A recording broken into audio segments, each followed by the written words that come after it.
తెలంగాణ బీజేపీలో పదవుల కోసం పైరవీలు జోరుగా సాగుతున్నాయి. జిల్లా అధ్యక్ష పదవి కోసం నేతలు లాబింగ్ చేసుకుంటున్నారు. మరోవైపు తమ వారికి అనుయాయులకు ఇప్పించుకునేందుకు బడా నేతలు కూడా ప్రయత్నాలు చేసుకుంటున్నారు. కమలం పార్టీలో పదవుల కోసం పైరవీలు సాగుతున్నాయి. పార్టీలో కొత్త కమిటీలు ఏర్పడ్డాయి. అలాగే మండల స్థాయిలో కొత్త ప్రెసిడెంట్ల నియామక ప్రక్రియ పూర్తయింది. జిల్లాల అధ్యక్షుల నియామకం కోసం బీజేపీ కసరత్తు చేస్తోంది.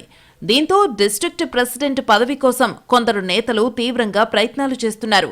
మండల అధ్యక్ష పదవులు ఆశించి భంగపడిన నేతలు బీజేపీ రాష్ట్ర కార్యాలయానికి క్యూ కట్టారు.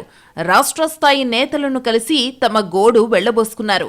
అలాగే కొందరిపై ఫిర్యాదులు కూడా చేశారు. ఇప్పటికే జిల్లా అధ్యక్షుల ఎంపిక కోసం అభిప్రాయ సేకరణ పూర్తయింది. జిల్లా రిటర్నింగ్ అధికారులు లిస్ట్ను రాష్ట్ర కార్యవర్గానికి అందజేశారు.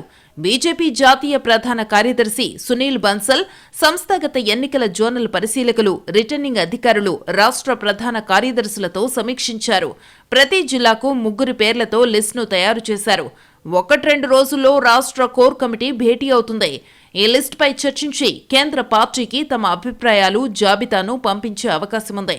జిల్లా అధ్యక్ష పదవిని ఆశిస్తున్న లీడర్లు బడా నేతల చుట్టూ తిరుగుతున్నారు.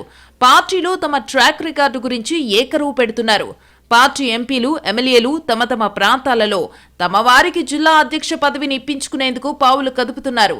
మరోవైపు జిల్లా అధ్యక్ష పదవికి పార్టీ కొన్ని నిబంధనలు పెట్టడంతో వాటికి తగ్గట్టుగా ఉన్నారా లేదా అని క్రాస్ చెక్ చేసుకుంటున్నారు. ఈసారి ఏజ్ లిమిట్ పాటిస్తారనే ప్రచారం ఉండడంతో 60 ఏళ్లు దాటిన వారు జిల్లా అధ్యక్ష రేసు నుంచి తప్పుకుంటున్నారు.